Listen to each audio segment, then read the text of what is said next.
Good evening, everyone. Welcome to the March 17th Select Board meeting. Tonight we have the school committee with us and the finance committee with us. But before we get started, I just want to say a couple fire instructions, right?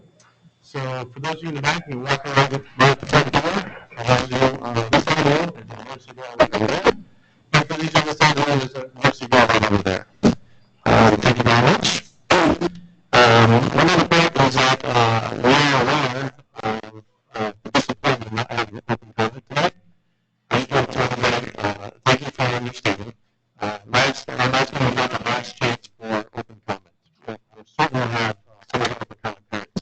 But today is for the three boards to actually talk about a very serious question specifically. And after we have that question, we have our 5-minute recess in case people want to leave. So the board can carry on.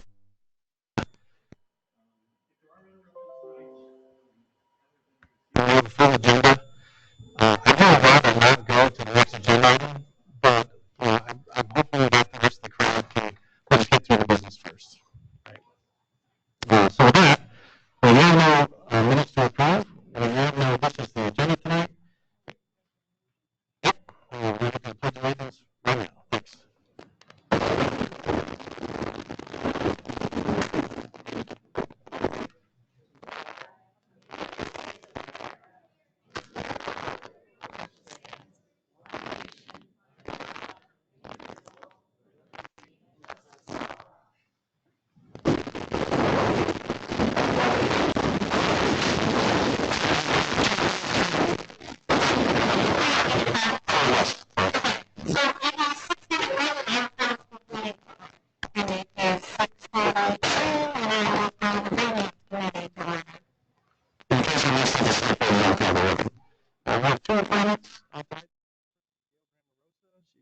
Opioid Settlement Fund Advisory Committee, and I believe Gail has an update on the opioid settlement funds and what you're up to.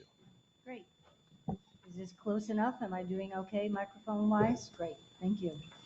Thanks for having me tonight. I just wanted to give you a very quick update. I hadn't been in front of you for a while.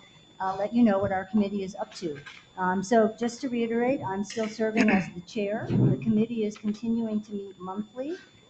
We are just about to fill the final seat. We have been working to get a Board of Health member to be on the committee. I know you all approved his appointment, and he's in the process of getting sworn in. So once we have the Board of Health seat filled, we'll have the full complement of our committee. And most of the members are the same members who started just about a year ago on the committee. So we're doing well as far as organizationally as a committee. While I don't have specific proposals or applications to bring you tonight, I wanted to give you a bit of a sneak preview of some of the things that we are exploring and looking at. We're hoping to come back to you all as a select board with definitive applications for funding probably in June or July. We're still doing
really helpful to hear from community members about what they see as needs at that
Is the owl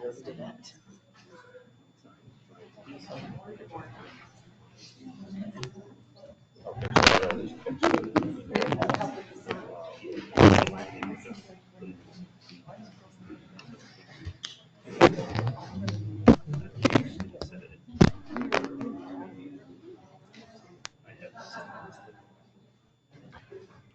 So the sound is crackling.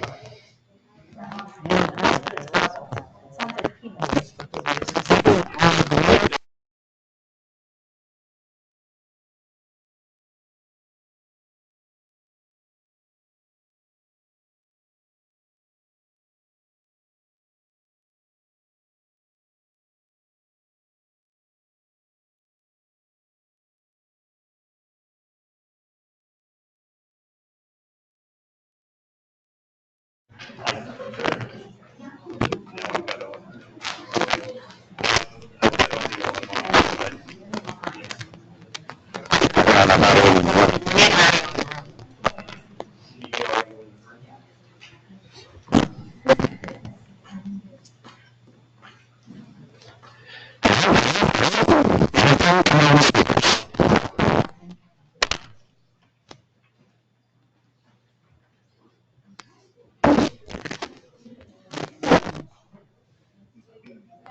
only way we can do it. A lot of people can hear it.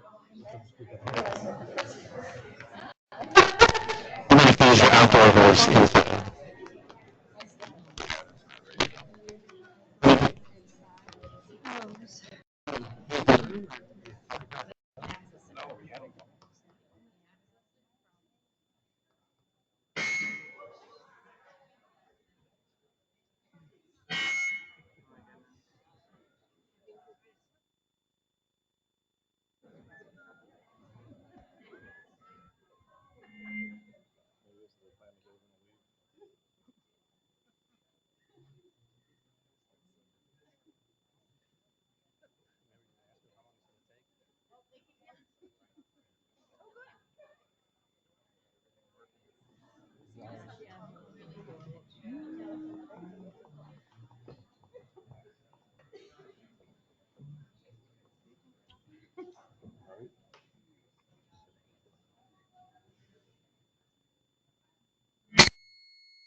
Did everybody get letters? Just me and Brian? No, okay. Sounds like the microphones are This working. one might be on. Like when I respond, nobody ever says anything. Let's see.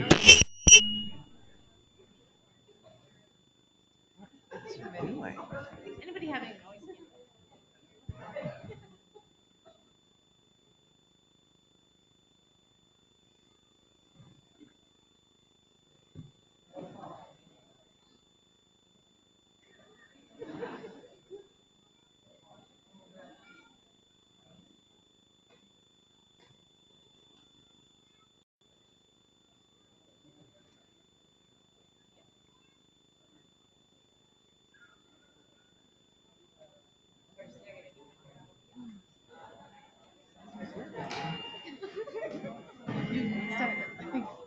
First try, good.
Not necessarily, like I think the whole way it rolled out was just, I know.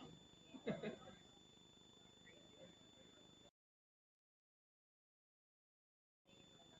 we had, like, we're probably 40% federally funded. And we had one grant that they basically said, stop today. And then like, maybe 6 weeks later, So this is working even though I have it on. Now it sends it out of the room to the internet. Okay, oh, that's what that is when people talk about it. That's what it looks like. A little bit like. Gotcha. I've heard of that. Would you like to come back another night for this presentation, or would you like to finish it off? She's I got only like have 2 like lines. one more thing to tell you, that's it. And then I'll be done. Yeah. She got all that on one little card too. That's it. Steve told me.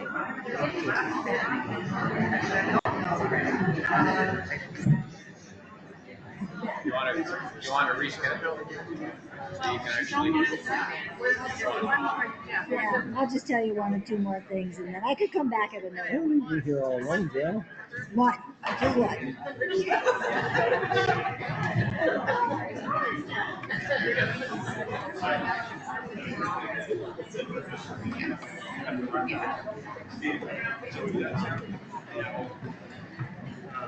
Play on the speakers. Everyone's gonna have to talk out. The bigger issue is what happens after we're done. Community actually hear any of the big conversation that has to happen tonight.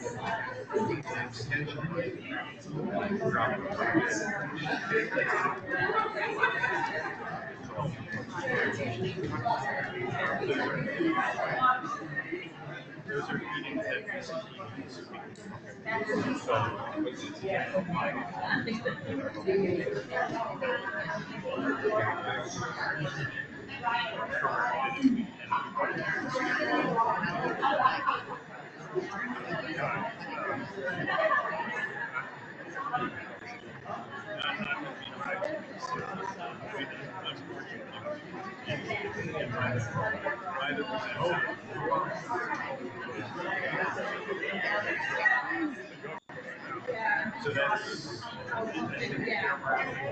So we think when we travel with the station, the effects of the Trump, because 2 years ago we went to Washington. In fact, and then last year we went to Montreal, and now he's messing with the Canadians. So wherever we pick next, we're going to go to Greenland. That's going to become the tourist location, right? Oh, God, I know. Excuse me, folks, right?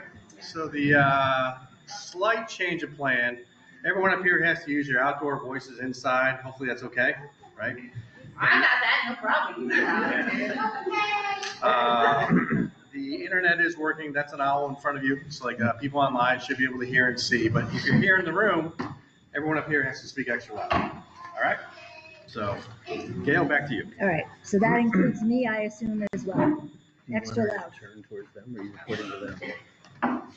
All right, we'll let Kevin do his thing. Just to wrap up what I was saying, that we are looking to potentially collaborate with this group that has a Western Mass presence now called the Young Adult Regional Peer Recovery Program. There's a young woman based in Northampton who is working all over the region. So we want to talk more with her about the needs of young adults and what activities might be funded by these opioid dollars potentially. And then last but not least, we are hoping maybe to do another listening session. You might remember we did one about a year ago in April of last year. Get community input so that we can best advise you as to what the needs are in the community. And hopefully we'll be able to do that maybe at some point late summer, early fall. So that's it. I just wanted to give you a quick update. If you ever have questions, again, we're meeting next week, and then we'll just keep meeting, and we'll come back to you when we have definitive applications and proposals. Thank you very much. Thanks. Next up, we have Eric Weiss, longtime Belchertown resident, former school committee member. Eric, good to see you again. Eric's here to talk to us tonight about the very first Capital Improvement Planning Committee update. I have a request. Can I sit in that chair there so I can project my voice out the other way? Sure. No,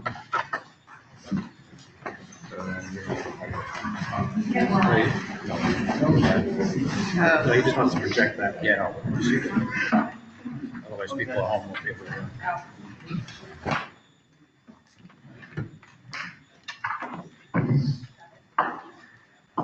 Well, if ever there was a night to highlight the fact that we need to do some capital investments in town, I think we found it. So, about a year ago or longer, the town, on the recommendation from the Division of Local Services, took on the important step of instituting a policy to set aside 0.5% of the general operating fund for capital purchases. Now, that sounds small and it sounds like, but it's a very, very significant step, because Belchertown is now doing what a number of communities are doing, which is they now have a capital planning committee to help with the whole process of deciding and prioritizing what in the budget needs to be paid for, hopefully in timely manner so that we can get things fixed and get things working the way they're supposed to. This is not easy. They appointed a 5-member committee known as the Capital Improvement Planning Committee. And our job is to take in the information from all the various town departments, including the schools, and try to prioritize it in some way. We have 5 committee members. They're all, I think most of them are here tonight, but we now have a capital planning policy that was drafted and approved by the town manager and the board of selectmen. So that is now in place. That is something that we have that they have put in place so that we now have a set of policies to follow. For example, there are numerous other communities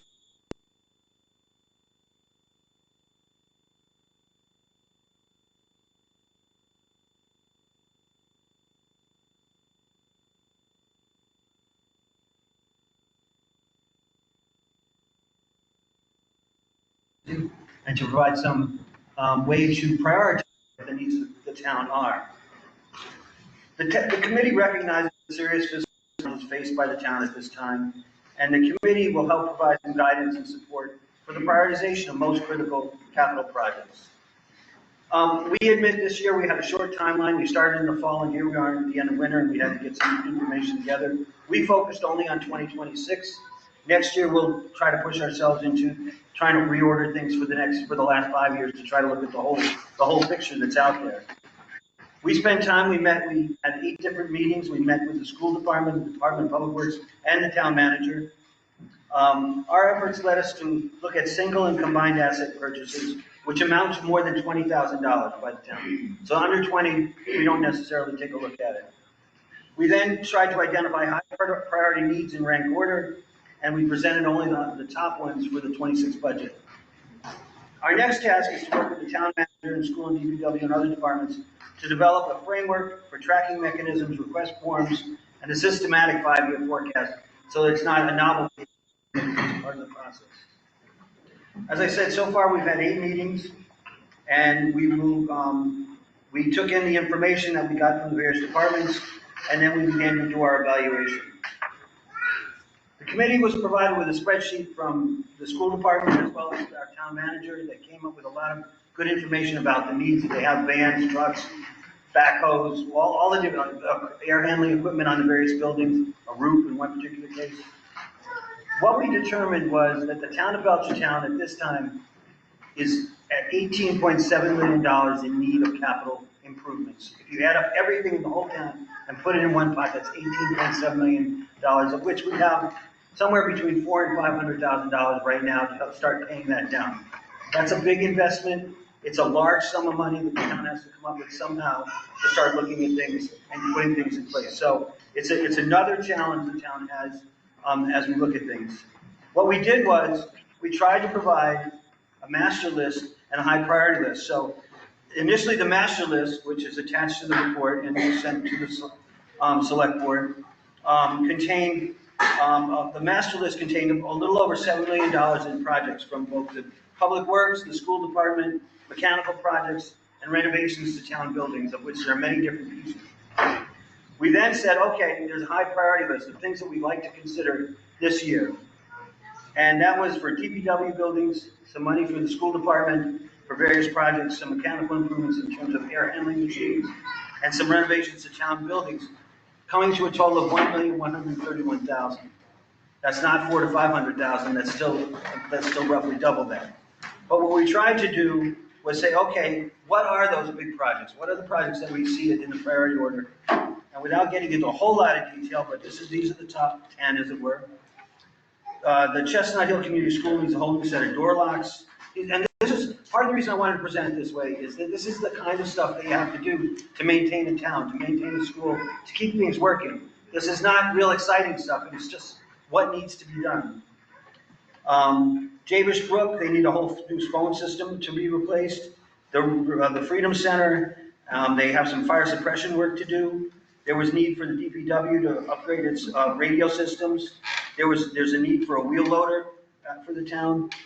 The EMS building has some renovations for IT use.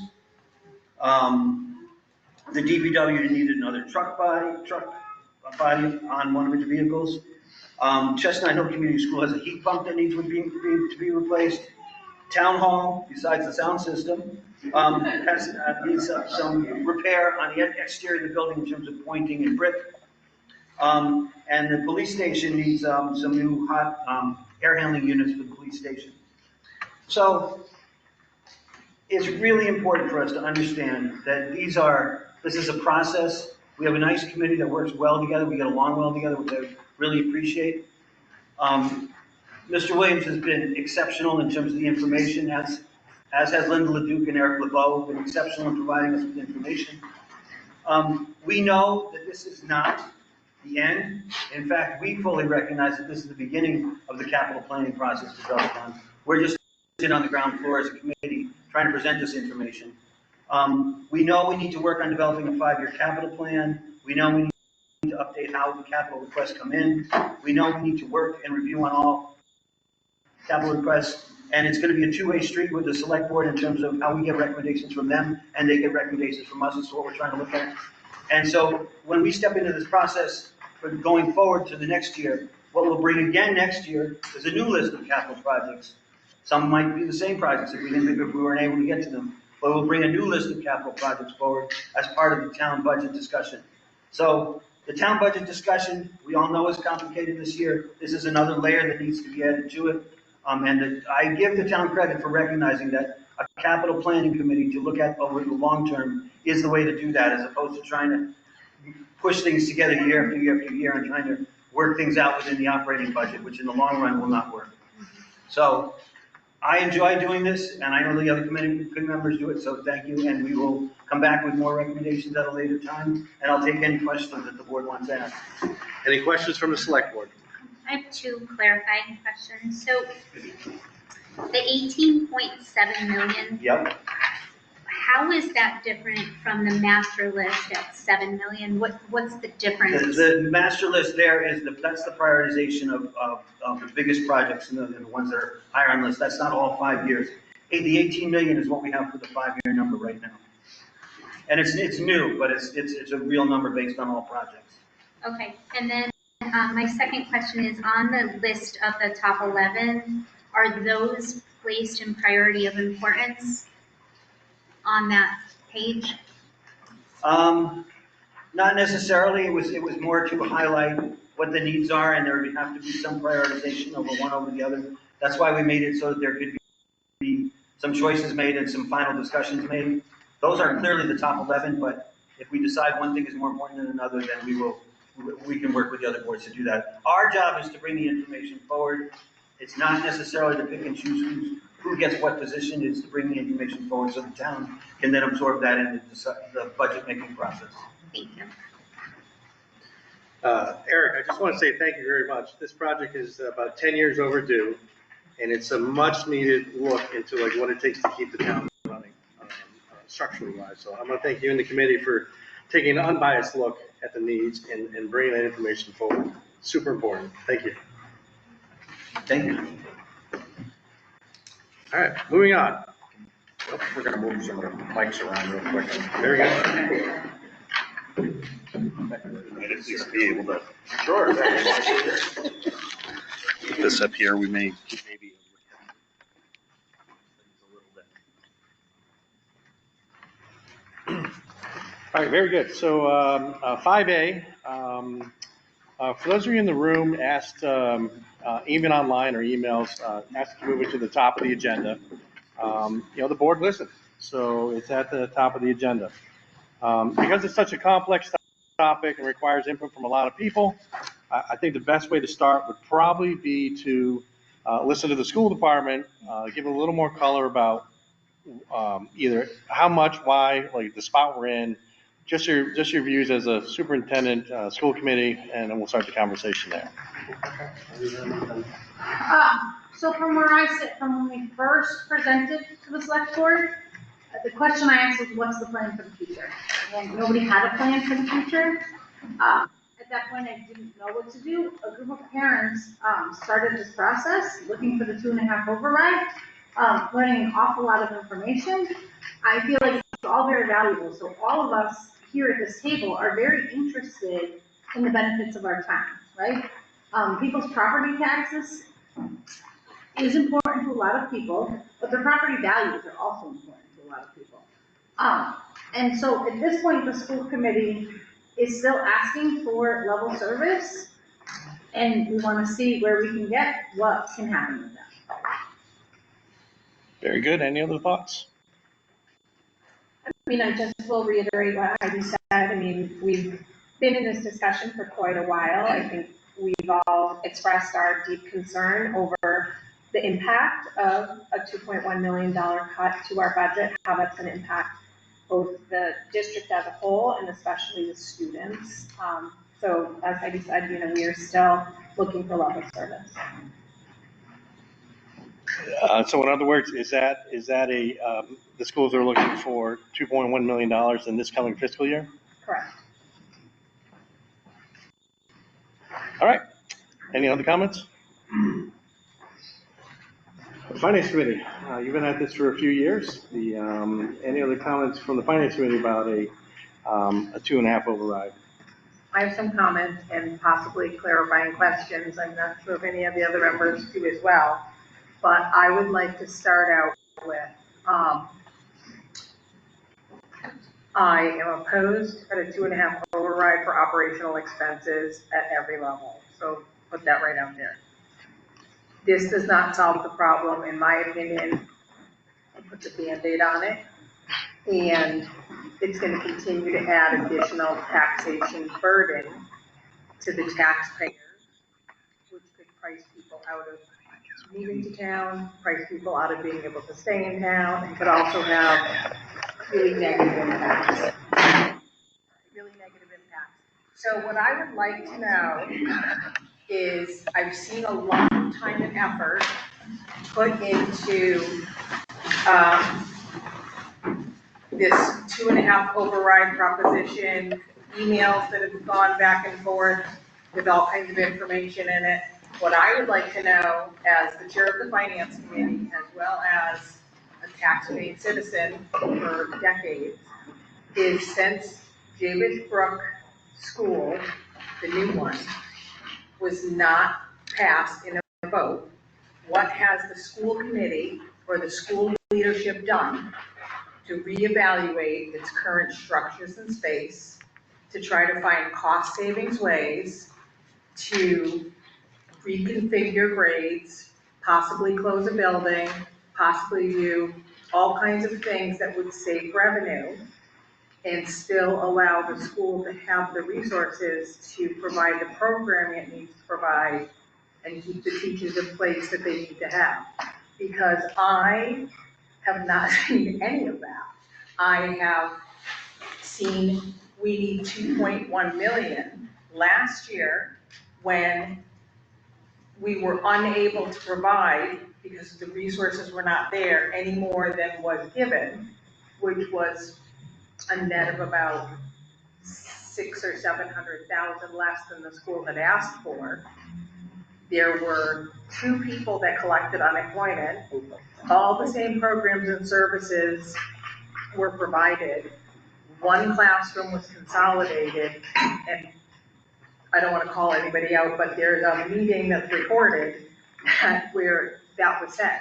There was really little to no impact to the schools and the services and the programs that they provided by only being allotted the monies that they were given last year, which again was about 600,000 or 700,000 less than what was asked for. So now all of a sudden we're in this year, we've known this whole time. We've known this whole time since last year's budget cycle, since Javis Brook, the new school, was voted down. We've known that we were going to be in a tight fiscal situation. So what steps have you all taken to try to mitigate that and to get in front of that and to reconfigure things to be able to maximize the education and the teachers opposed to the buildings and how things are housed? So I'll speak to that a little bit, Lori. I'm a little confused where everything's been for the last 5 years. Because this is nothing new. we've talked about this for the last 5 years. We have, and Okay, every can I year. finish? Can I finish? Go ahead. We have asked, what's the plan for the town? So tonight, it's already being projected over here. What's happening with the schools? What are the schools doing? Well, we're picking up the $800,000 in health insurance because we have the 70% of the population. Everybody gets it, but then they want us to do more. So, private tuition, I did this in my presentation. That's like a contract. We don't have a choice, we have to do it. But transportation went up. COLAs, the town negotiated COLAs a couple of years ago. It's our turn. There's your $2.1 million. I don't dispute the cost of increase. However, knowing that we are in the fiscal constraint that we are, knowing that the taxpayers already voted down the school, which would increase the taxes and all of that, we know we have a high school. It's indisputable. The high school was built to house 1,000 students. There's less than 600. How can we reconfigure other spaces? Has anybody looked to see how we can take out the costs of operations for structures, including utilities and, all that stuff that goes along with facilities, to reconfigure how classrooms are aligned within the town to have a cost savings affect that as opposed to programs and students and teachers? If you don't mind. Excuse me, I don't want to interrupt everything, but we're still having terrible finding people even halfway back are not being able to hear your conversations. I do not understand how we can have a hall here with 300 people trying to be involved in the town and the community, and you cannot provide the adequate little bit of communication that is needed to survive this building. It's got to be updated. Sure. I would remind all board and committee members to please use your outdoor voice. Uncomfortable, but the people do deserve a chance to hear what we're talking about. So, Lori Shea, so it's my understanding, we all took tours of the buildings this past summer, and I had a chance to connect with the superintendent. I talked about the 1,000 students in the high school, and it's my understanding that it may be built for 1,000 students, but it's only built for 4 grades. Okay. That's my understanding. Is that accurate? I think it's also accurate, and we've talked about it several times. It was built for 1,000 students 20 years ago. The needs of students are different today than what they were 20 years ago. 20 years ago, we also had special ed students in closets. We don't do Were that. there anybody looking on any committee studying any of this to see where any cost savings could be had? Lori, can you speak up? Yeah. Has there been any committees or studies or anybody getting and looking granularly at these types of situations to see if there's any way we can save 20,000 here, 50,000 here? There is, and there are very constant conversations about that. This $2.1 million cut is forcing us to close Cold Spring School. That's not just going to happen because we can. That's going to happen because we need to get rid of grade level teachers and lose sections of classes so we have room to fit them all in one building. I can't make it happen any faster than I can make it happen. We know students are lowering, but we can't say to 100 kids, hey, don't come here next year for kindergarten because we want to close the school. I get it. And so one of my other concerns is, and then I'll pass it along, but one of my other concerns is if this goes to town vote and Proposition 2.5 goes to town vote and it gets voted down, what's our plan? I think we need a plan. I've asked for a plan before and I've not had a plan. I don't know what the choices are. My understanding is the only 2 choices are a Prop 2.5 override and to cut non-essential city services. I don't want to do that in any way, shape, or form, but I don't know what to do. The schools can't keep operating like this. Also, closing Cold Spring has a significant impact on our elementary population. Our class sizes will increase above our class size policy and above what is recommended. Okay. So to that point, right? If there's 315 kids between 0 and 5 years of age in Belchertown today, how's that being viewed by the school committee to say, hey, we need to make some changes at some point? from 0 to 5. 301 from 0 to 5. Right, correct. So it's not necessarily. Say that again, what I can understand what you're saying. 315 children in Belchertown between the ages of 0 and 5. Okay? How does that impact what the schools are looking towards the future on in terms of building space? So we know as a school department, we have less kids coming into kindergarten than we have graduating 12th grade. That's just a great way that we can keep track of what there is, what the population is, but I can't close it immediately. Like, I can't do that. I can say in maybe 2-3 years, population would go down enough so our class sizes don't have to increase exponentially and the building can close. I can't close the building this year if we have the current funding and we keep our class sizes where they're at. Sorry to interrupt. Fine. So does anyone else on the finance committee have anything that they would like to ask the school committee regarding? I do. If the 2.5% override passes, will you commit, you give us a line item budget? So you said transportation cost goes up. So if you don't spend all that money for transportation, will you give that money back to the town? Or will you move it to a different line item? Transportation. I'm just saying, you're asking, your transportation line went up by, what was it, like 650,000? Let's say you don't use all that money, instead of moving it to textbooks. That's specialized transportation. Either one. Whatever you do for the line item, you gave us a line item budget, and you're asking for $2.5 million, roughly $2.1 million. Will you commit to those line items without moving the money around and give the remaining money back to the town? I think it's a conversation. Will you give us money at the same inflation rate as the town departments? I'm just asking this. I think that's something we should bring to the table because it's, what's the school going to do? What's the school going to do? It's so funny that we sit at the table and we say we're a town. And what do we need to do as a town? And until we showed some data which came from the town's report, now it's pushing us that, you know what, you're not spending your money correctly. You're not doing what you need to do. I invite anybody in to come look at our budgets. I'll sit down with you. I don't think that's what John's saying. John, I know what you're saying. John's saying that normally the schools do not revert funds back to the town like So other I'm going to correct that statement. When I became the chair of the school committee, it was very important to me that we did that. And we returned money to the town several years in a row. And instead of being treated equally, we were treated like this. It was the same thing. And so last year, it wasn't a priority for me to return it. It was a priority for me to do what we had to do in the schools. And so, but John's specific question. I said we could talk about it. Absolutely. I think anything's on the table. Once again, I asked where the 600,000 came that was returned back from the town side last year. The year before, 500,000. Still waiting for that information. So if we're going to have this dialogue, we need to have it for the whole town. All of you were aware of the big cuts because you actually told me it's going to be worse than the 1.7 million last year than this year. Now everybody's like, what's happening? Oh, I knew it was going to be worse this year, 100%. And do we talk about it? Do we talk about what the plan was for the schools? There was no plan. There has never been a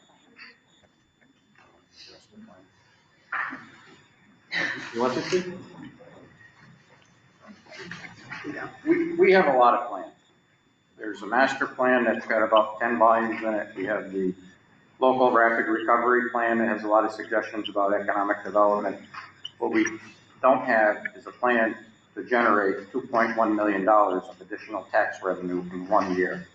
That would require $144 million worth of development in the next 3 months.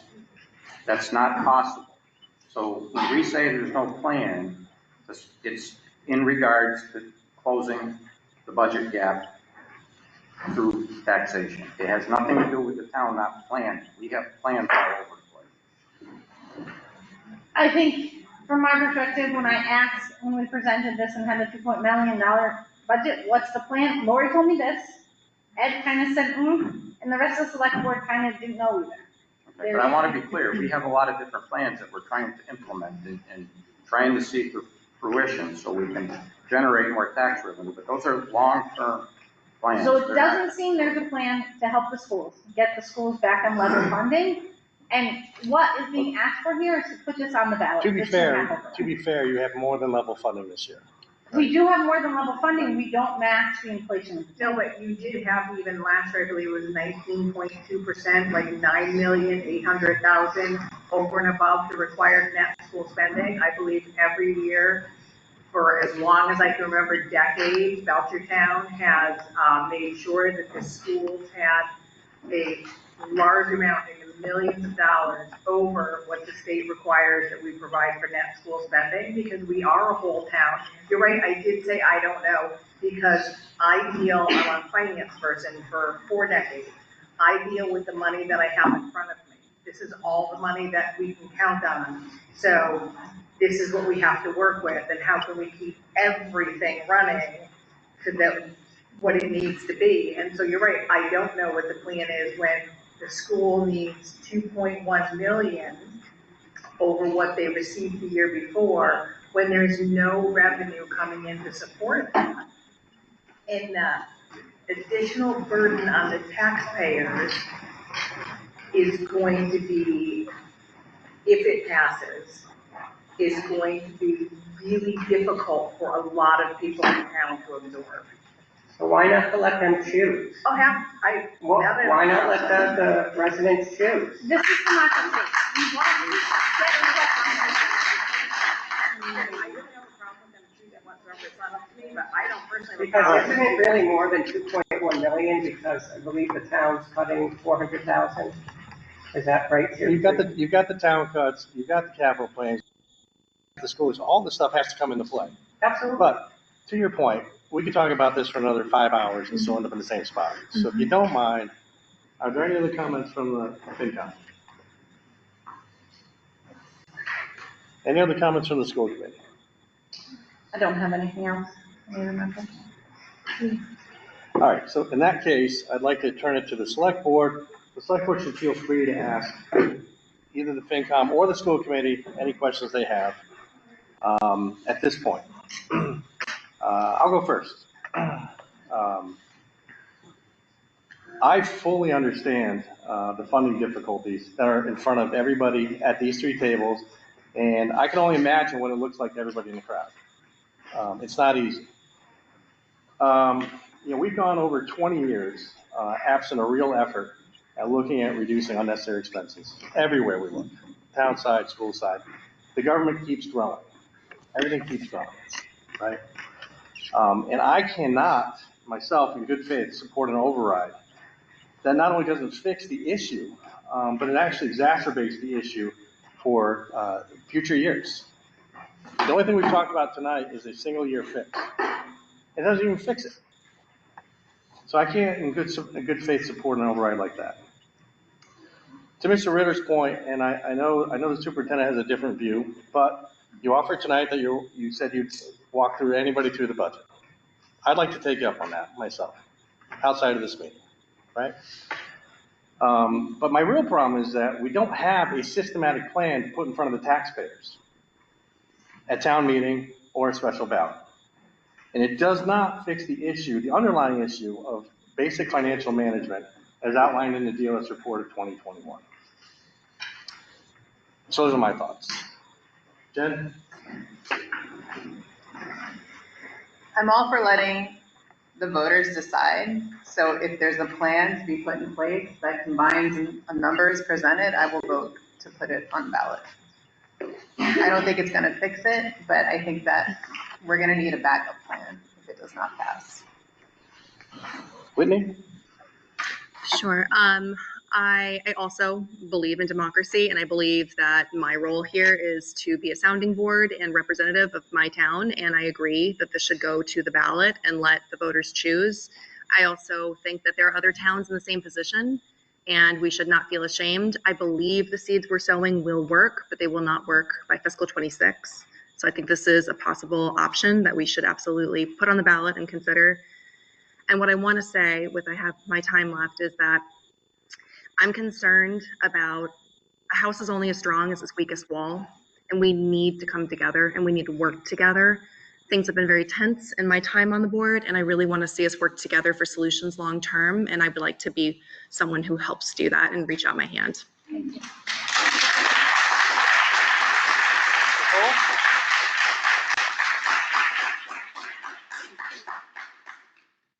So, No, there's no public comment tonight, thank you, sir. Nicole? so I actually wrote my thoughts down. It's about 3 minutes, so I'll get started. So the first thing I'd like to do is offer an apology to the community for my actions last week with the poll. I certainly never meant to make anyone feel unincluded, nor did I have any ill intent. I make mistakes. I made a mistake, and I learn from them. So again, I apologize. I've been relatively transparent these past few weeks in that I personally do not support a Prop 2.5 override the way that it's currently being presented. However, I've been incredibly torn on the topic of letting it go to a townwide vote. Of course, I believe in democracy and allowing voters to decide, but it's also my job to ensure that we're making fair and reasonable asks of our taxpayers. But what has kept eating at me throughout this entire budget season is that the school district is expecting us to send more money their way on the backs of taxpayers without good faith efforts to lower the shortfall. If the school district, who saw this shortfall coming in the last budget season, and certainly prior to that, had started taking steps to close Cold Spring, to consolidate redundant positions both internally and with the town, I could throw my support to it.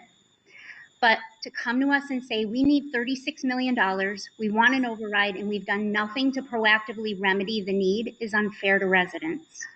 Or to say, give us the override and then we'll work out the remedies after, shows a lack of leadership and foresight. I understand that these steps cannot cure for all of the shortage, but it would have shown me that a good faith effort was underway. Less than a year ago, voters decided that they could not afford a substantial tax increase when they voted down a new JBMS. The town wasn't saying we didn't care about education. The town was saying we can't afford it, provide a different solution. Yet, I've not seen one forthcoming from the school district to date. I personally have asked the question over and over, when are we going to start looking at the viability of consolidation and/or regionalization? When can we start a dedicated revenue brainstorming session? At the same time, we have our town manager who's faced with a smaller yet proportionate task of having to live within the means of the revenue we currently receive, and I have not once heard him complain or rally the masses. Steve puts his head down and he makes it work. To go back to the voters only 9 months later and ask again without implementing any proactive steps shows no effort to learn from your mistakes.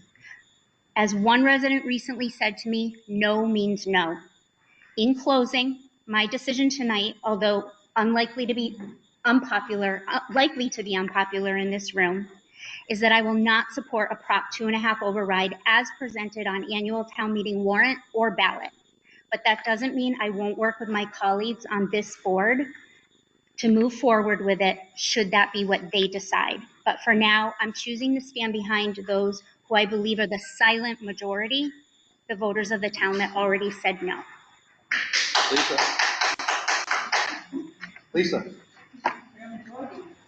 I also wrote a statement. The strongest arguments against a Prop 2.5 override or a proposal to raise the stabilization fund to address the school district's structural budget challenges are neither fixes the root problem. Both options provide only a temporary financial band-aid without addressing the underlying issues, which include declining enrollment, rising costs, and an unsustainable budget structure. Without real reforms, the town will face repeated financial crises, requiring more overrides or fund withdrawals in the future. It will also place a burden on taxpayers without accountability. With no strategic plan in place, a Prop 2.5 override permanently increases taxes, making it harder for retirees to stay in their homes and potentially discourages young families from moving to Belchertown in the first place. Raiding the stabilization fund. Okay. Raiding the stabilization fund drains savings meant for emergencies, ultimately forcing taxpayers to replenish it while still leaving the school district's structural problems unresolved. It will also weaken the town's financial security. The stabilization fund is essential for protecting Belchertown's financial health, including maintaining a strong credit rating and covering emergency expenses. Depleting it will make it harder and more expensive for the town to borrow money for critical needs in the future. And I have been emailed about the threat of raiding the stabilization fund by numerous citizens. It would be a mistake. In addition, we need better sustainable alternatives. Regionalization and school consolidation can help reduce costs while maintaining or even improving educational quality. Massachusetts offers state grants and funding incentives for districts that pursue regionalization, which could provide long-term savings without burdening taxpayers. And lastly, the impact on other essential services. Using stabilization funds or raising taxes for schools will take resources away from public safety, infrastructure, and other town services, jeopardizing Belchertown's overall financial health. A Prop 2.5 override or raiding the stabilization fund is not a responsible solution because neither addresses the root causes of the school budget crisis. Instead, the town should prioritize long-term financial sustainability through regionalization, consolidation, and more strategic planning while protecting taxpayers and essential town services. All that being said, to ensure fairness and long-term benefit, any override proposal should address structural budget issues across all departments. The town must commit to strategic financial planning, including regionalization and efficiency improvements, rather than relying on repeated tax increases.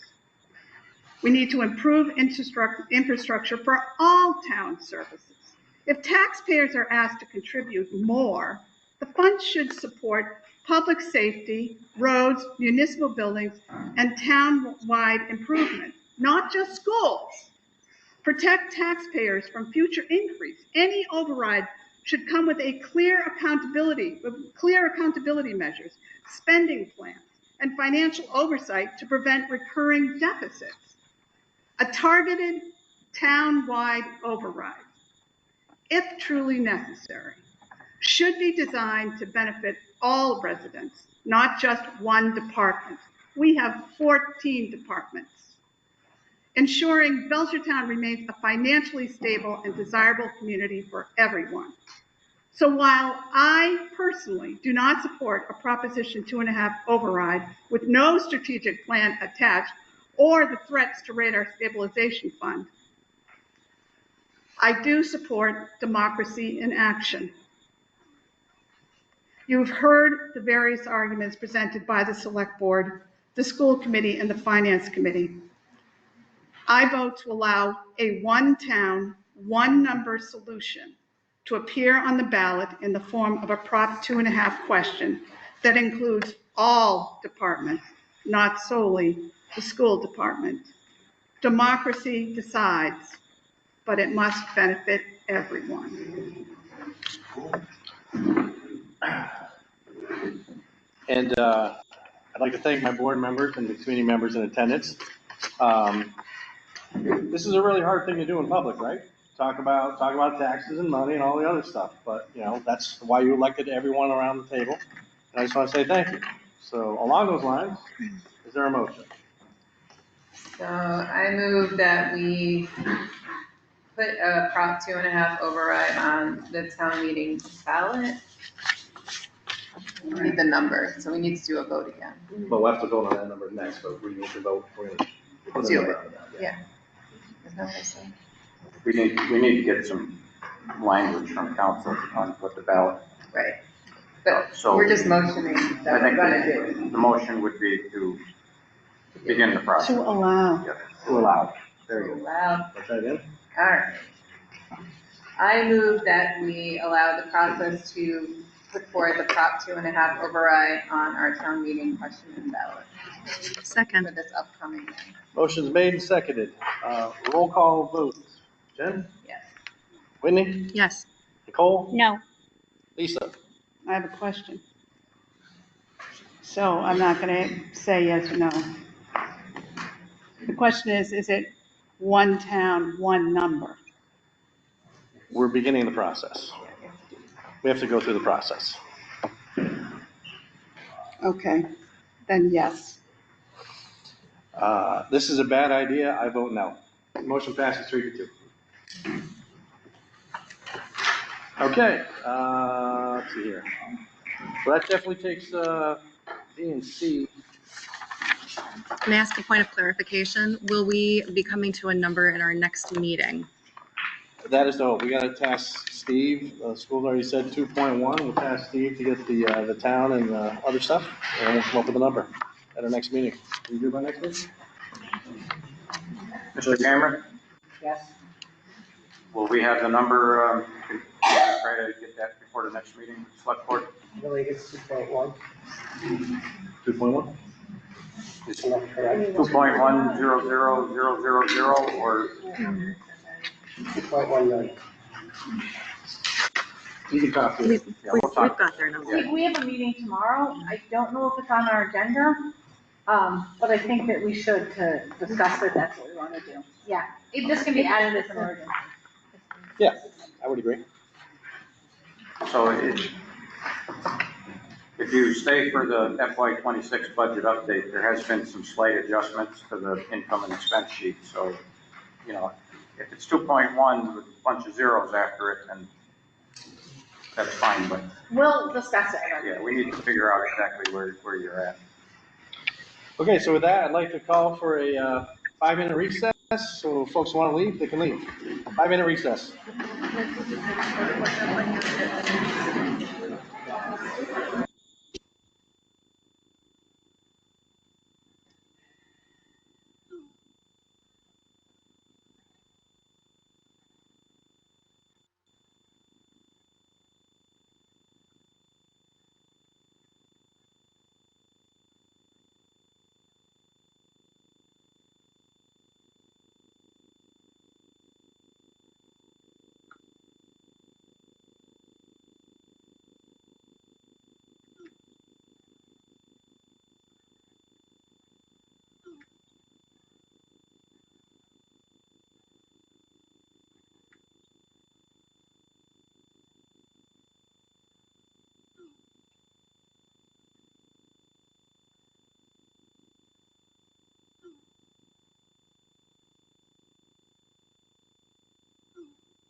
Meeting's back in session. 5B, the Proposition 2.5 and Debt Exclusion Study Planning Committee formation. Given what just transpired, I'm guessing the board wants to table that.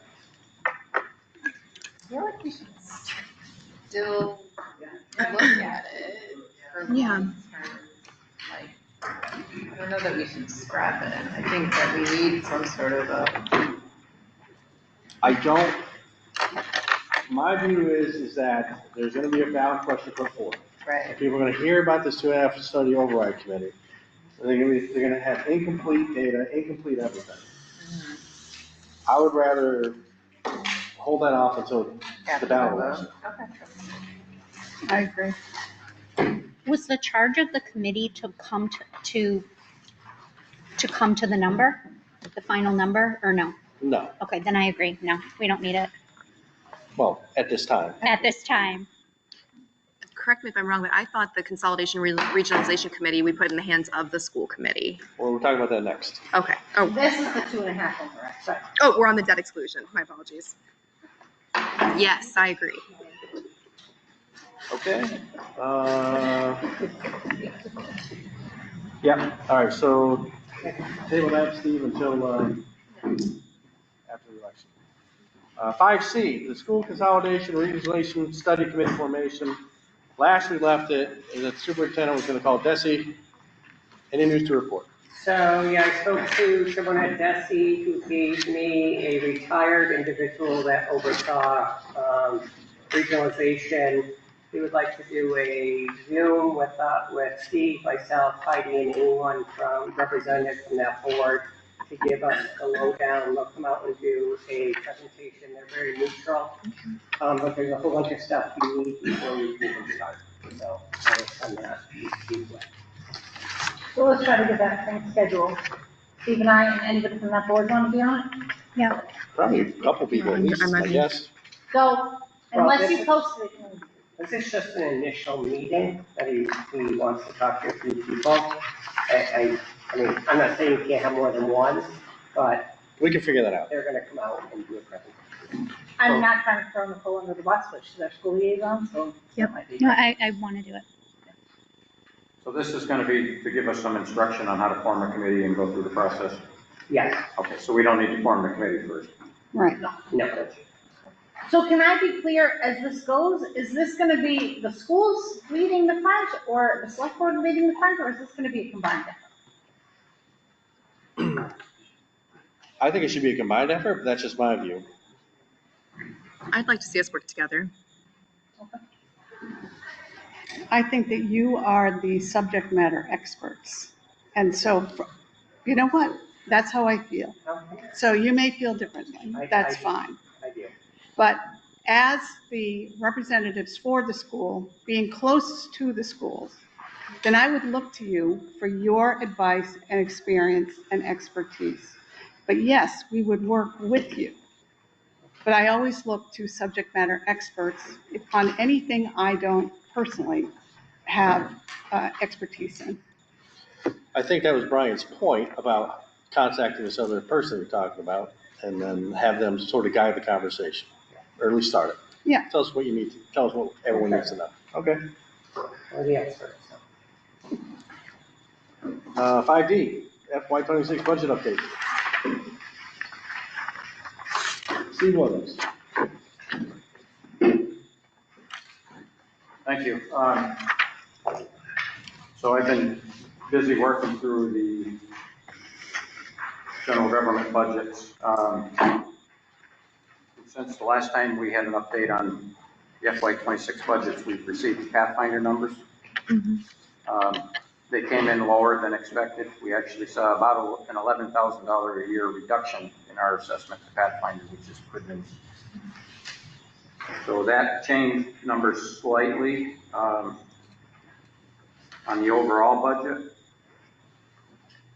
Excuse me, Steve, so he initially came in at 22,000.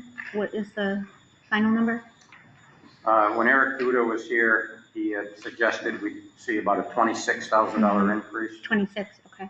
We have 5 fewer students this year attending Pathfinder. So we actually saw a reduction in our assessment. Is that correct, Frank? It was $10,000 $10,000 less. and change. Yeah, 10 and some change, almost 11,000.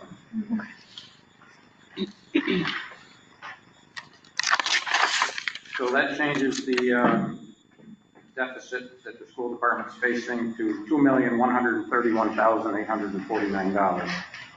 So that's what I was asking you earlier. Is that the number you're working through? Or do you need more time on that? I think we'll meet. I think we really want to talk about it tomorrow. Okay. Can you repeat email that? Yeah, me too. Yeah, I can get you the income and expense sheet tomorrow. Okay. And the required reduction for the town budgets now sits at $407,956. Depending on how things shake out at the beginning of April, which signifies the close of our third quarter, beginning of the fourth quarter of our fiscal year, we may be able to see some additional growth on our revenue from our real estate growth, potentially. And maybe we'll have the final numbers for our property and casualty insurance, so we might be able to make a few adjustments there. But if not, I believe these are the numbers we're going to be working with. Even if we did make adjustments, they're going to be relatively minor. So on the town side,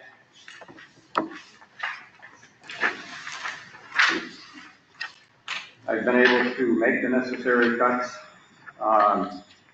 These are proposed at this time. We did have savings in our heating oil.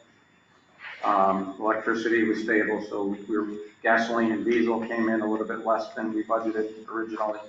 So we had some savings there. There's going to be cuts in contracted services for our treasurer's office, our DPW, our legal budget, equipment repair. We're looking at wages from DPW, fire, police, senior center, library, and inspections office. I was able to retain the same number of positions, but we are going to be reducing wage line items. We're going to have general expenses reduced, our pothole account, the family center, the lakes budget, new equipment, and gear for our police and firefighters. So that would be the worst case scenario, and I'll have more detail for that when we do the final budget presentation. If we are going to go forward with an override that includes both the general government and the schools, I'm going to be looking at putting back into that about $320,000. I'm going to work on refining that number for the next meeting. And the reason why there's a difference between the two is, again, some of that was for utilities, and those savings have been realized. Some of the wages that are being saved are from retirements, so the new people coming in are making less money. So I'm not going to build that back into the budget. Those will be permanently cut this year. So at the moment, that's the update for the budgets. Any questions on that? Questions from the select board? Thank you, Steve. Jen?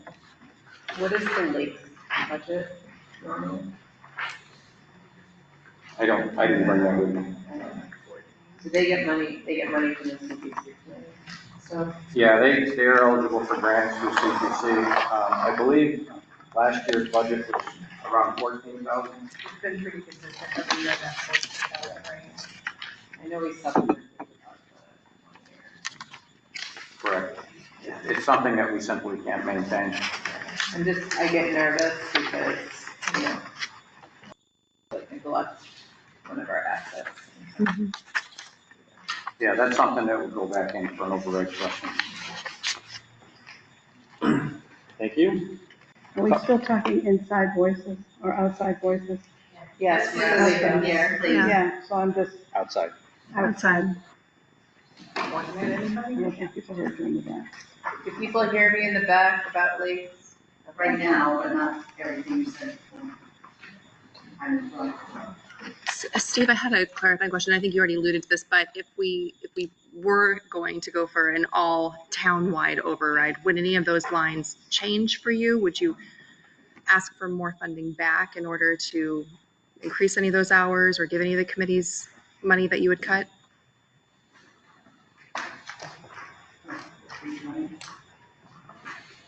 I think I heard that. At Yeah, least you. so I think if I understood correctly, the question is, with 400 and, I took my reading glasses off, so I'll go closer. About $408,000 worth of cuts with a budget that represents available funding. How much money would go back in if we go for an override? And that number is right around 320,000 right now. So that means the cut would be about $88,000, which is not necessary based on contracts that have been put in place. So anticipated cuts would not be necessary if the override did go into effect theoretically, right? There would be some adjustments in the tune of about $87,000. And the reason for that is when we first present our budgets, we're going all the way back into December. So we're projecting our commodities, our heating oil, our asphalt cost, gasoline, diesel, insurance rates, and as we, Pathfinder. So as we are working through the weeks and months, we solidify those numbers and we make those slight adjustments. So this board clearly has a lot of work to do between now and the actual number determination. So we'll talk about this, I'm sure, at least 2 more times. Sorry. Thank you. Tagil and the pool. I know we're talking about the pool, but like, is Tagil, I mean, is that a definite coming back into the town? Well, Tagil's been mothballed, so it's been closed down. There's limited money for electricity. We didn't budget for it for FY26. So it's out of your Still budget? operating. Is that part of the 2.1? No, that's out. It's out. You gotta have it in. Yeah, we're only carrying enough electricity to turn the lights on. That's fine. There's no heat. All the plumbing's been drained, winterized. That's fine. Are you guys totally out of there? We are. Because I see trucks back there. Okay, thanks, Steve. Moving on, 5E, the Chestnut Hill Community School pool deficit proposals, FY26. Steve, why don't you tee this one up? Perfect. So at the school budget presentation, there was a line item reduction of, I believe, $35,000, which is money that is used for the pool.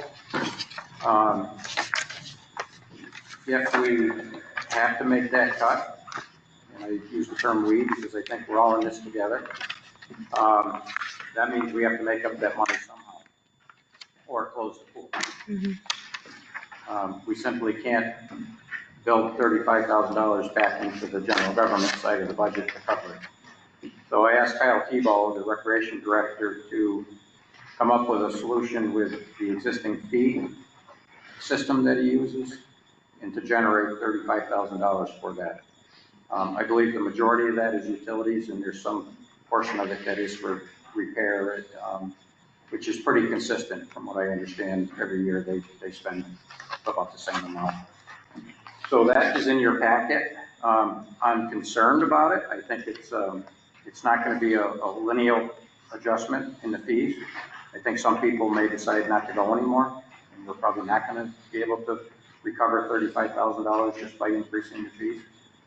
But I think at this point, it'd be in the best interest to roll the dice. And if we find that we're coming up short, we'll manage to get through a year and we'll address any deficits in the FY27 budget. And that may include closing the pool. So the schools are out of the pool business? Is that what I'm hearing? Not if the override goes through.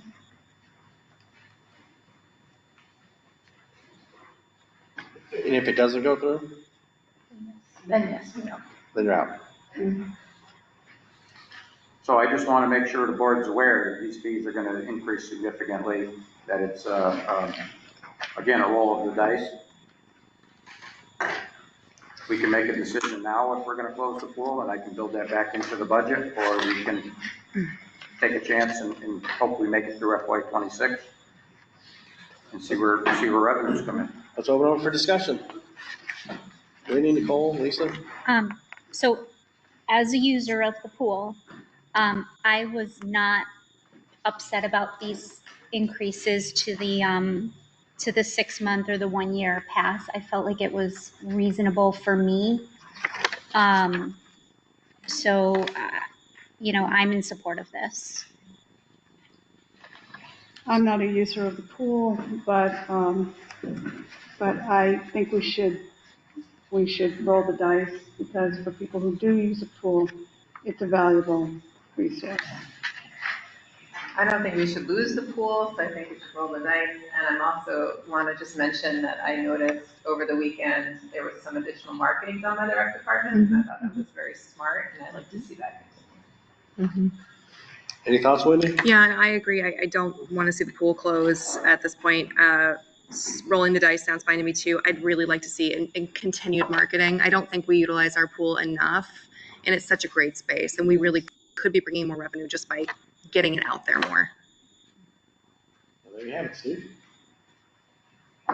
That was easy. That was easy. What do you, can I comment something? Mm-hmm. One of the things we're trying to do to build revenue on the fields is selling advertising banners. Yeah. And that might be an option in the pool. That's a good idea. I'll talk about it. Mm-hmm. 5F, town meeting childcare update. I met with Kyle and Whitney, who both are also interested in this topic. For those who don't know, I have an interest in providing childcare for parents who are attending town meeting and perhaps other important meetings, but we're just focused on town meeting right now. Kyle has come up with some pretty innovative ideas, and the three of us are kicking it around. We're not at a point where I want to share what those are yet until we have, until we've kicked the tires enough and said, okay, now we want to present it. We're trying to have it so that it would be in effect for this town meeting, but we're not making any promises because it's coming up so quick. But just so that everyone knows, we are on this and intend to get there. I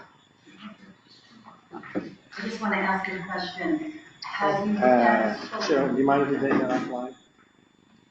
Yes. Thank you. For historical. You can contact me directly. Any other thoughts, Whitney?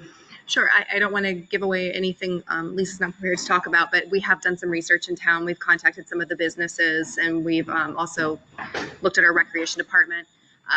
It looks as though liability coverage would be most secure as a recreational program. So that is what we're leaning toward at this point.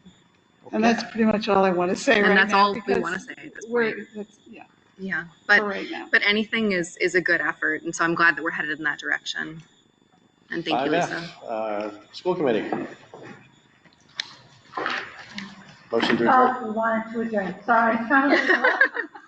We wanted to adjourn at this point. So thank you very much for having us. We appreciate it. Thanks for coming. Enjoy the rest of your meeting.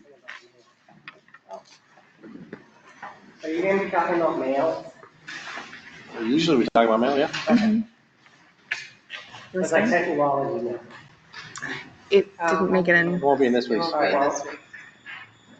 No, when we close the agenda on Thursday afternoon, the mail stops and it goes into the following agenda. So we do have a special meeting scheduled for March 31st to talk about the town meeting warrant and any other priorities that come up between now and then. So would it be on that agenda? Maybe not the special meeting one, but definitely April 7th at the latest. Will you let us know? Sure. Perfect. Thank you. There you go. Can I ask a question? So if we're making arrangements for residents, voting residents in town to have childcare provided to them so that they may attend town meeting, are we also equitably making arrangements for those folks who may not be able to drive, some maybe older folks who might not be able to drive, or some disabled folks who would like to attend town but don't have the capacity, so that we are equitably offering that service. That's a great point, and actually Nicole Miner brought that up at a recent meeting. We know that also needs to be addressed. We are so in pilot program right now, where I'm literally just giving what we've talked about so far. I understand, and I know, I get it, I just wanted that to be a consideration. It absolutely because is. It's equitable, and we're not favoring One one group particular over the other. group or demographic Sure. over others that may also be impaired from being able to get here independently. We have a lot of vulnerable populations. Right. Not just families with children or the elder community, but folks with physical impairments. And there's a lot to be done. This is just the very first step. We know we have more work to do. And we're also working with the DEI task force to help us identify what other ways we can be more inclusive, so that everyone has a place at the table when it comes to vote. Yeah. Very good. Think I'm saying, or you wish to adjourn? Would you like to stay or adjourn? Second, okay, all in favor? Aye. FinCom is adjourned at 8:01. Can you get rid of this? Stay. You can totally stay.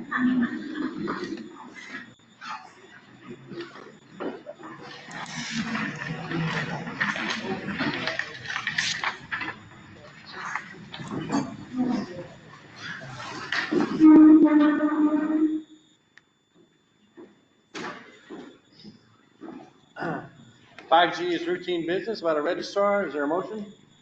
I move that we approve the recommendation by Clerk Camerlin to reappoint Mary Catherine Knight to the Board of Registrars, Republican position with a term to run. I'm sorry, can I ask a question? So Steve, G says the term shall be April 30th, 2025 through March 31st, 2028. Should it be April 1st through March 31st? This came directly from the town clerk. I know, and her letter didn't really indicate the.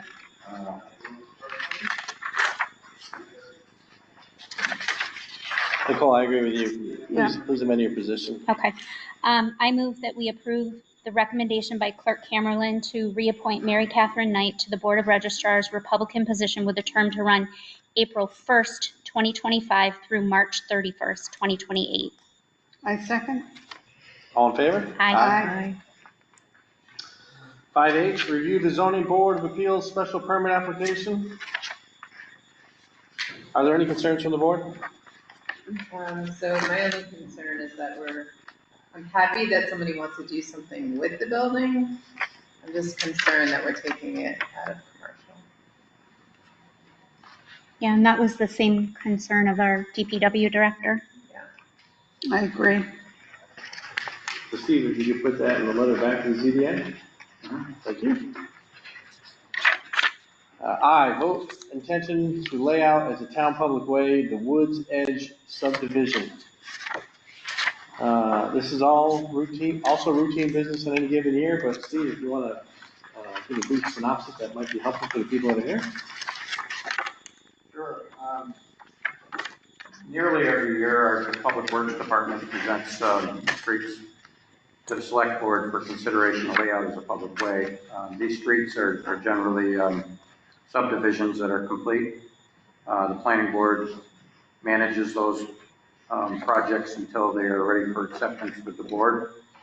And then they're referred to the board to determine what your intention is.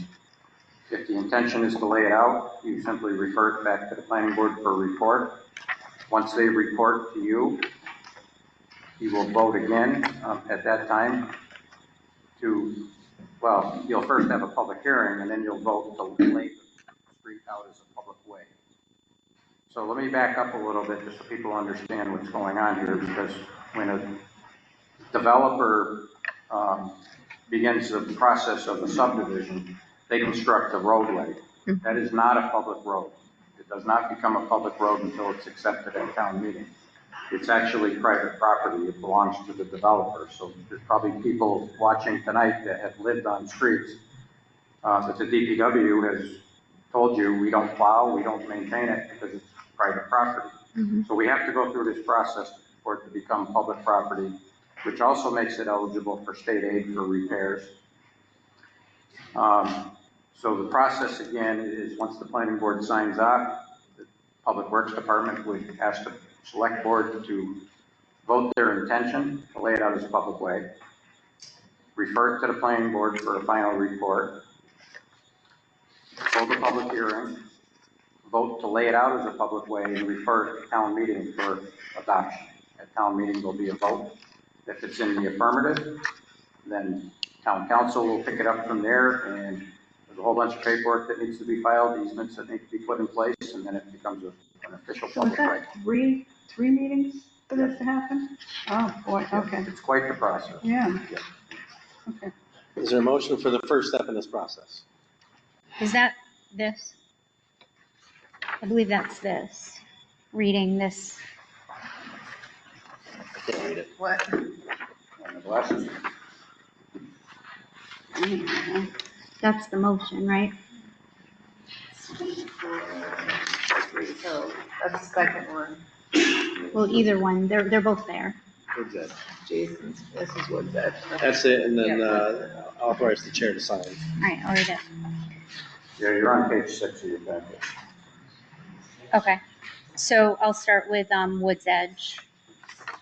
I move that the select board vote its intention to lay out as a town public way a certain street in Belchertown, Massachusetts, identified as Woods Edge Road, a plan entitled Street Acceptance Plan and As-Built Conditions Plan, Willow Lane, and a portion of Jason's Way, dated December 22nd, 2023, by Sherman and Frederick, Land Surveying and Engineering, a division of Hancock Survey Associates, Inc., all prepared for the inhabitants of the town of Belchertown, Massachusetts, Hampshire County, and on file with the town clerk, and to forward this vote and plan to the planning board for its comments and recommendations pursuant to General Law, Chapter 41, Sections 81G and 81I. I second. All in favor? Aye. I move that the Belchertown Select Board vote its intention to lay out Hickory Hill subdivision as a public way, all as shown on street acceptance plans for Magnolia Lane, Sycamore Circle, Dogwood Drive, and Hickory Hill, pages 1 through 4, dated October 19th, 2022, prepared by Berkshire Design Group, Land Surveying, recorded in the Hampshire Registry of Deeds, Book 253, page 1, and on file with the town clerk, and to forward this vote and the plans to the planning board for its comments and recommendations pursuant to General Law, Chapter 41, Sections 81G and 81I. I second. All in favor? Aye. All right, town manager's report.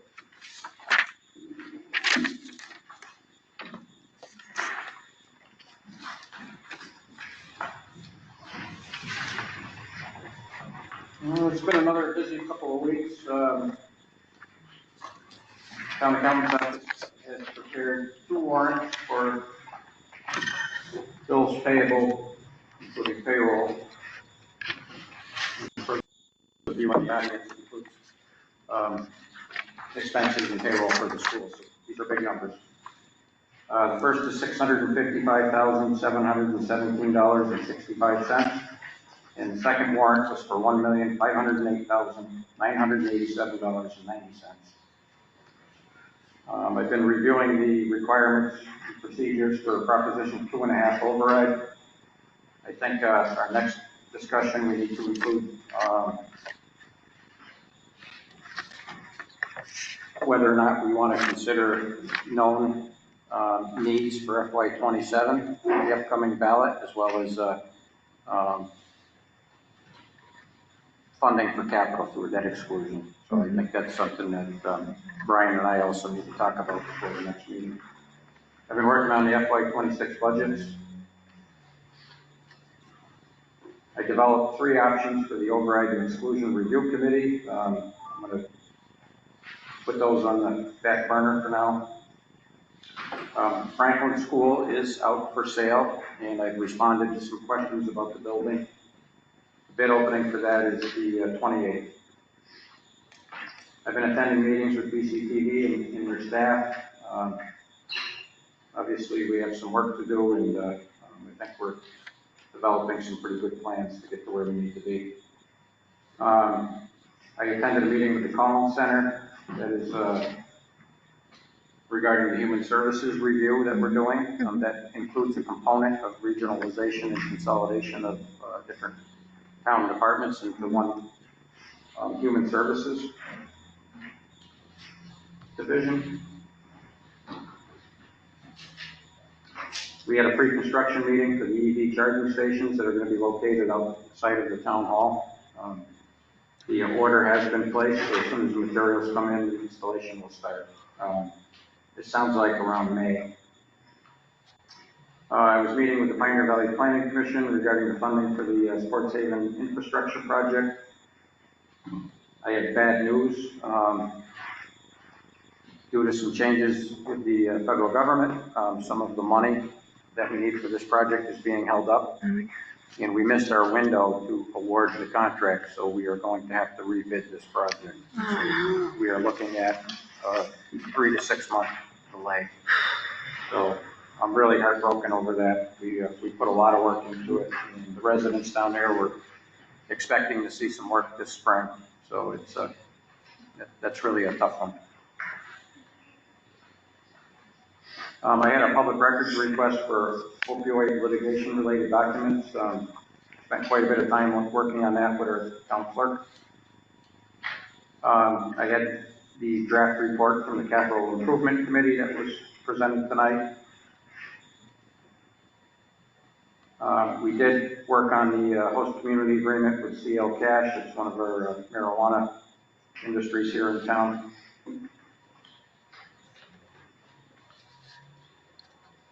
I tried to work through the Attorney General's office to see if we could find some relief on awarding the contract for Sports Haven. I know that's a duplicate, but it was a separate meeting. Been working with the communications manager and our human resource director on our social media policy and use by employees. Been working on the hiring of a consultant to perform a feasibility study on the Tadgell School for the best reuse and options for the town.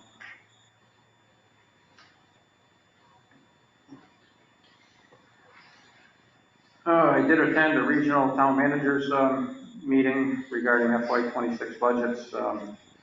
Sadly, we're not alone. I attended a wayfinding working group meeting. I had a meeting with Representative Saunders, Senator Oliveira, and Superintendent Cameron regarding our FY26 budgets. Hoping that we can find some relief from the state. We'll see what happens there. I've been working on the town manager's blog and questions and answers for the website with the communications manager. We had a tabletop exercise in this room last week for our emergency preparedness plan. It was well attended, and I think the attendees learned a lot from that.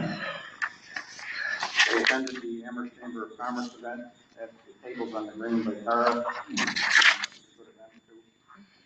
We had a one-stop grant strategy session last week. I'm happy to report that there was a lot of ideas, and I think we're going to be putting in some applications. So if there's no questions on my activity, I'll just go into it. Ashley, I have a question.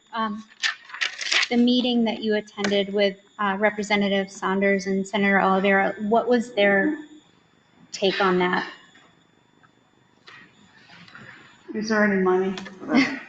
Let me get straight to the point. I guess the takeaway was they're going to do what they can.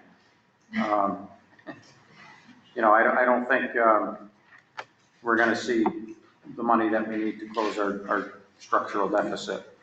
But they did listen. I think they understood that we have a real problem. And they certainly understood that we have this problem and that we're not alone. There's other communities that are in the same boat. So I guess stay tuned.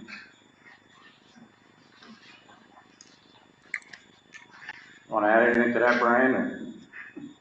Okay. Let's see, updates. DPW has reported that the Agile Tower removal should be any time now. I already talked about the Human Services study. I am waiting for the updated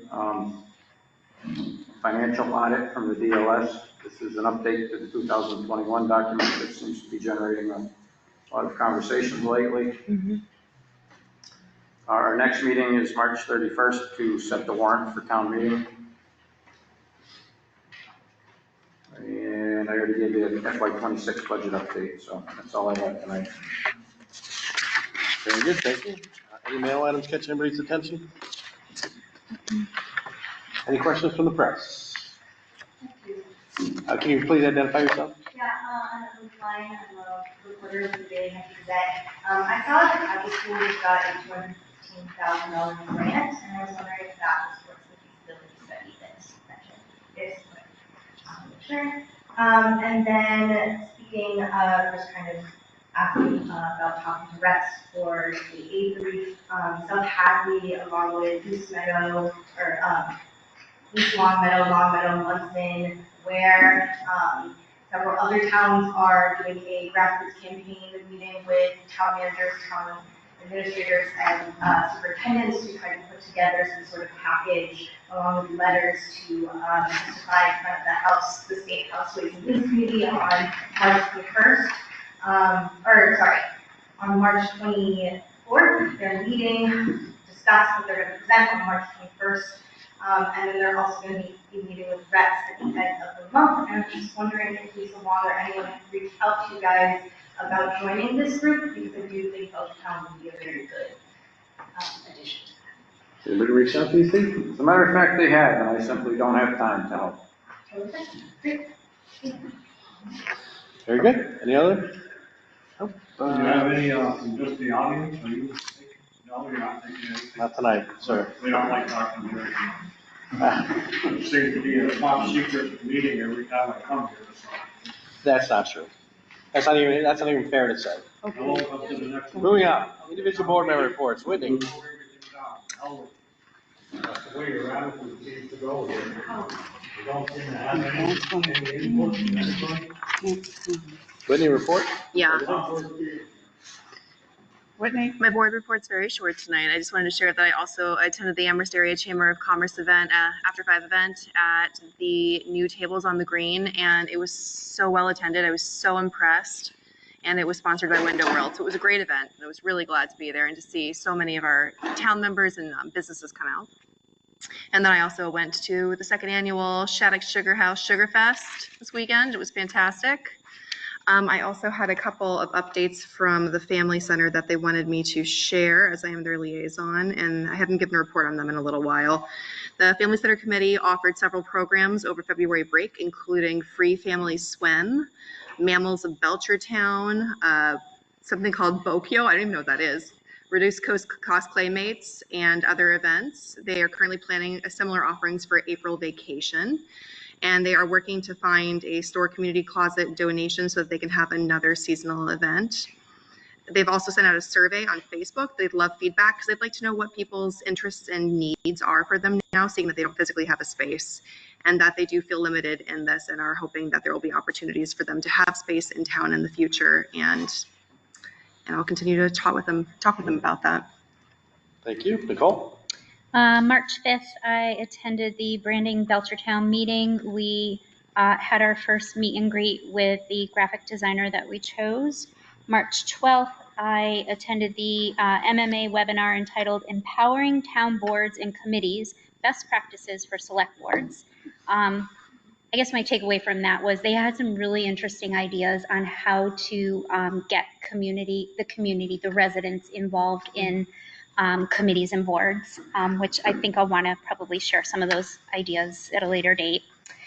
And then I just spent lots of hours with the line item budgets, town, school. I bugged Brian, I bugged Jill, I bugged Steve. And so just kind of reading through everything and bugging people. Sorry, but yeah, that's it. Thanks. Lisa? So I went to, well, actually, I went to an MVP 2.0 dinner that it was called Voice of Recovery Matters. It was held at the Senior Center in partnership with the Senior Center and Boat and the MVP 2.0 group. And the discussion that ensued was about what resources and what resources the recovery community might need to help strengthen their recovery efforts.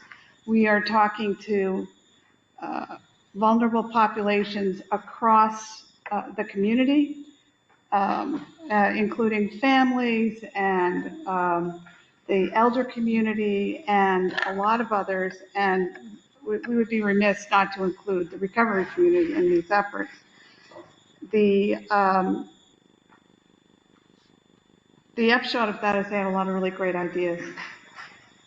I also attended the MVP 2.0 core team meeting to develop a priorities list for the community to ultimately decide upon our top 10 priorities. So here's the deal. The deal is that the state wants the community to decide what top 10 priorities would we like to submit to them for consideration for funding. And this funding, we have in hand $50,000. It's just at the beginning. We can take that $50,000 and potentially parlay it into a $3 million grant. These priorities that we will be delivering is decided by you. We had our first community meeting on Saturday, this past Saturday from 10 to 12. Unfortunately, I had a work retreat, so I couldn't attend, but there's another opportunity for community feedback, which will be happening this Wednesday from 5:30 to 7:30. It is important to hear from you. We develop as a team a whole bunch of priorities. From those priorities, the community decides, yeah, these are the ones we want the state to take an interest in. And again, it's not just one project. So it's what the state will go by for the next 10 years. So this work has been incredibly intensive over the past year, and it is culminating in what I hope is a representative voice of Belchertown, but we'll only know that if everybody participates. So I urge you, if you want more information about that, you can contact me personally. I know Steve has put up stuff on the town website regarding this. There'll be an article in the paper this week, but you know, your feedback is what's going to make or break it. And then I had a meeting with Kyle and Whitney to discuss how we can provide childcare so that more parents can attend town meeting, knowing, as Lori has so aptly pointed out, that we have other vulnerable populations that also need to be taken into consideration, and to please bear with us as we tackle these one by one. That's it. Jen? So, I also went to the Amherst Chamber event at Tables at the Green. It was a well-attended event. I was so happy to see that some new businesses joined the chamber that evening. That was a great partnership event that the town put on in conjunction with the chamber to help drive marketing for co-promotion for the chamber and for the town businesses that don't get a lot of highlights. We're hoping to continue that relationship and have more of those types of events here in Belchertown. So stay tuned for some of those. And we had a ribbon cutting, which was really fun. I also attended the Shattuck Sugar House Sugar Fest, their second annual. It was, if you haven't been there, I had never been to the Sugar House. What they're doing up there is amazing. They partnered with the farmers market.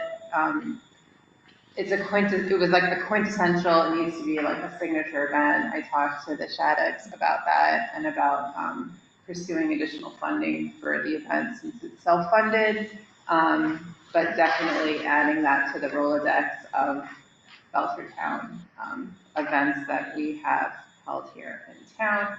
I also on Saturday went to the MVP meeting.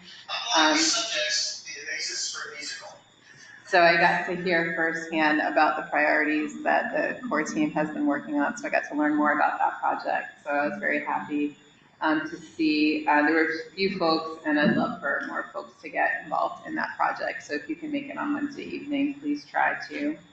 Also attended the wayfinding meeting that happened on the 26th and the branding meeting. Also attended the one-stop grant meeting. There's a lot of ideas out there. So our new grant manager is helping to collate those ideas and come up with the best priorities for moving forward into the future. Today we had a meeting with Launch Space, which is a organization up in Orange. They're doing some interesting, innovative stuff with co-working and business incubation, makerspace.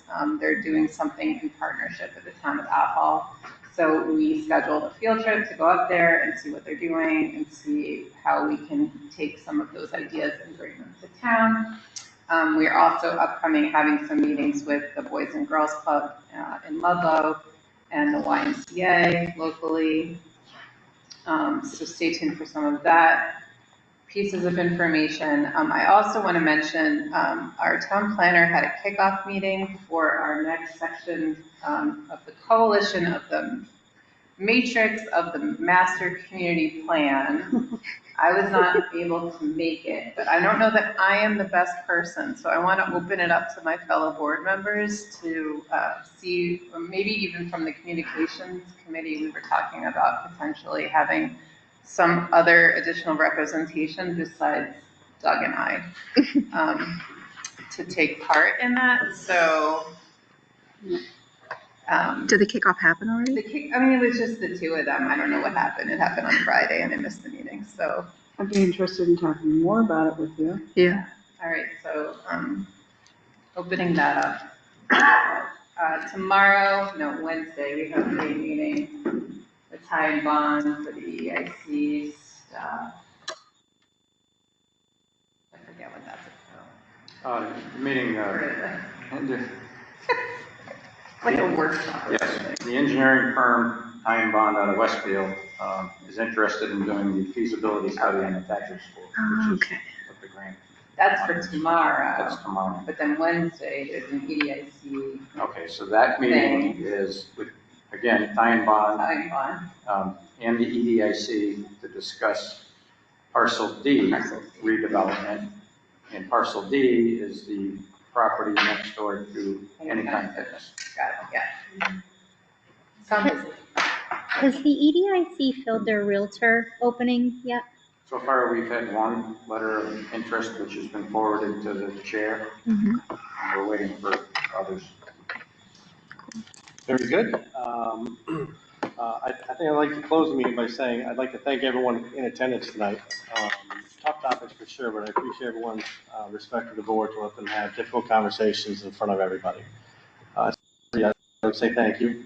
And I'd also like to say Steve and looks like Brian will have their final numbers by March 31st. And after that meeting, I suggest we have a community listening session anytime that week. Even a Saturday morning is fine by me. That'd be great. The 5th. Board in agreement? Yes. Thank you. Obviously, Steve checked with Brian to see if the high school's available. This place doesn't work for audio. So, but Brian, let's be clear. I don't want to kick any event out that's already pre-programmed there. Yeah. If it has to be a Saturday, it'll be a Saturday. We have our budget hearing April 1st. I think it is. On the very next night. Well, I mean, you can work it out. Yeah. Are you talking about the Saturday the 5th? Right, so primary is on March 31st, anytime that week, including Saturday the 5th. But Brian has his budget meeting on April 1st. All right, so the timing might line up nicely on this one. So Steve, I'll leave it to you to work with Superintendent. Thank you. All right, is there a motion to adjourn? I second. All in favor? Aye. 8:30 PM.